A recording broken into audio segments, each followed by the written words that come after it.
காமமே ஓடி வரும். வீட்லயாப்பா இருக்கீங்க? ஆமா. ஓகே ஓகே, நான் சொல்றத மட்டும் நல்லா கேளுங்க. ஈசிஆர்ல போலீஸ் கை போட்டாங்க, நிறுத்தாம அப்படியே ஓடி வந்துட்டாங்க இருந்து. இப்போ அவங்க என்ன பின்னாடி தான்ப்பா துரத்திட்டு வந்துட்டு இருக்காங்க. எனக்கு அது வேற என்ன பண்றதுன்னே தெரியலையே. ஒரு வாரம் உடச்சிருக்கிறேன், இது செய்யாம வச்சாடா. அது ஒரு அர்ஜென்ட்ல வந்துட்டேன்ப்பா.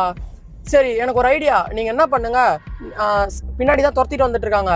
சார் இல்லை சார், அப்பா ஸ்லிப் ஆகி கீழே விழுந்துட்டாரு, அதனால தான் நான் இவ்வளோ ஸ்பீடில் வந்தேன் அப்படின்னு சொல்லி நான் சமாளிச்சுக்கிறேன். நீங்கள் அதுக்கேற்ற மாதிரி மட்டும் மேனேஜ் பண்ணிக்கோங்க. என்ன, பை பை பை, நான் வந்து ரசிக்கிறோம். A few moments later. பா